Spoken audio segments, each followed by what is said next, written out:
ಅಧ್ಯಕ್ಷ ಮಾಡಿದ್ರೆ ತಾನು ಇದೇ ಬಿಜೆಪಿ ಸರ್ಕಾರ.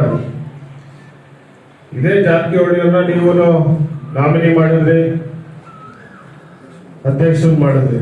ಅವಾಗ ಇಡೀ ರಾಜ್ಯಕ್ಕೆ ರೈತರು ಕಪಾಳು ಕೊಡಿಲಿಲ್ವಾ? ಈಗ ಇಲ್ಲಿ ಯಾರೋ ಒಬ್ಬ ಹಿಂದುಳಿದವನೊಬ್ಬ ದಲಿತ ಅಧ್ಯಕ್ಷ ಆಗ್ತಿದ್ದಂಗೆನೆ ಇವ್ರಿಗೆ ತಡ್ಕೊಳಕ್ಕಾಗಿಲ್ಲ. ತಡ್ಕೊಳಕ್ಕಾಗ್ದಲೇ ಇರೋದಕ್ಕೆ ಕಪಾಳ ಕೊಡೋರು, ಹೌದಲ್ಲ? ಪಾಪ ಸದಾನಂದ ಗೌಡ್ರದ್ದು ಅದೃಷ್ಟ ಇತ್ತು, ಅವ್ರನ್ನು ನಾಮಿನಿ ಮಾಡಿದ್ರು KMF ಅಧ್ಯಕ್ಷ ಮಾಡಕ್ಕೆ. ಬಟ್ ಅವತ್ತಿನ ಪರಿಸ್ಥಿತಿ ಆಗ್ಲಿಲ್ಲ ನೋಡಿ. ಅವ್ರು ಆಗ್ದಲೇ ಇದ್ದಕ್ಕೆ ಅದಾದ್ಮೇಲೆ ಅವ್ರು ರಾಜ್ಯದ ಮುಖ್ಯಮಂತ್ರಿ ಆದ್ರು. ನಾಮಿನಿ ಮಾಡಿ KMF ಅಧ್ಯಕ್ಷ ಮಾಡಬೇಕು ಅಂತ ಅವತ್ತಿನ ಸರ್ಕಾರ ಬಹಳ ಪ್ರಯತ್ನ ಮಾಡಿತು, ಅದಾಗ್ಲಿಲ್ಲ. ಅಂದ್ರೆ ಅವ್ರನ್ನ ರಾಜ್ಯದ ಮುಖ್ಯಮಂತ್ರಿಯಾಗಿ 1 ವರ್ಷಗಳ ಕಾಲ ಈ ರಾಜ್ಯದ ಮುಖ್ಯಮಂತ್ರಿಯಾಗಿ ನಾವು ನೋಡು.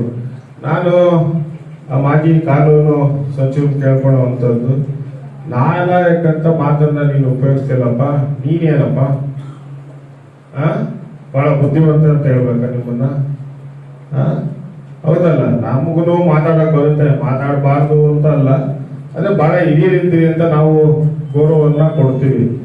ಆದ್ರೆ ಬಹಳ ಬೃಹಸ್ಪತಿ ತರ ನೀವು ಮಾತಾಡ್ತೀರಿ, ಅಲ್ಲಿ ನಿಮ್ಗೆ ಅಷ್ಟು ಜ್ಞಾನ ಇಲ್ಲ ಯಾರ ಬಗ್ಗೆ ಏನ್ ಮಾತಾಡ್ಬೇಕು. ಇಲ್ಲ ಇದು ಹಿಂದೆ ಯಾರನ್ನ ಮಾಡುವಂತ ಸಂದರ್ಭದಲ್ಲಿ ನೀವು ಅವತ್ತಲ್ಲೇ ಇದ್ರಲ್ಲ, ನೀವು ಕೂತು ನೀವು ಶಾಸಕರಾಗಿದ್ದಂತ ಸಂದರ್ಭದಲ್ಲಿ ನಿಮ್ಮ ಪಕ್ಷನೇ ನಾಮಿನಿ ಮಾಡಿದಂತ ಸಂದರ್ಭದಲ್ಲಿ ಅವತ್ತ್ಯಾಕೆ ಮಾತಾಡ್ಲಿಲ್ಲ? ಅಲ್ಲೇನೋ ಮೈಕ್ ಸಿಕ್ತಿದಂಗೆ ನಾನೇನೋ ಗೆಲ್ಲಿಸ್ಬಿಟ್ಟಿದೀನಿ ಅಂತ ಮಾತಾಡಿದ್ರಿ. ಇವತ್ತು ಅಲ್ಲಿ ಗೆಲ್ಸೋದಕ್ಕೆ ನೀವು ಎಷ್ಟೇನೆಲ್ಲ ಕೆಲ್ಸಗಳು ಮಾಡಿದ್ರು ನನಗೆ ಗೊತ್ತಿಲ್ವಾ?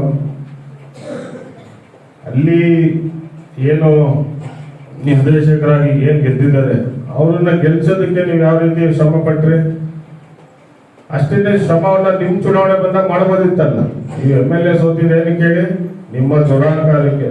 ನಿಮ್ದೇನ್ ಅಹಂಕಾರ ದುರಾಂಕಾರ ಇದೆ, ಇದು ನೀವು ಸೋತಿದ್ದಲ್ಲಿ ಜನಗಳು ಬೇಸತ್ತಿರೋದು. ಅದಕ್ಕೆ ನಿಮ್ಮನ್ನ ಆ ತಾಲೂಕಿನ ಜನ, ನಿಮ್ ಜಿಲ್ಲಾ ಮಂತ್ರಿ ಆಗಿದ್ರು, ಕಾನೂನು ಸಚಿವರಾಗಿದ್ರು, ಕಾನೂನು ಪಂಡಿತರಾಗಿದ್ರು ಆ ತಾಲೂಕು ಜನ ಸೋಲಿಸಿದ್ದು ಇದೇ ವಿಚಾರಕ್ಕೆ.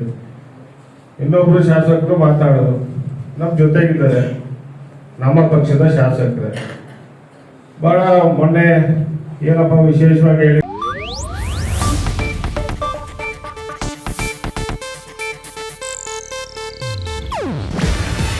ಇದು ಏಷ್ಯಾನೆಟ್ ನ್ಯೂಸ್ ನೆಟ್ವರ್ಕ್ ಪ್ರಸ್ತುತಿ. ನೀವು ನೋಡ್ತಿದ್ದೀರಾ ಏಷ್ಯಾನೆಟ್ ಸುವರ್ಣ ನ್ಯೂಸ್.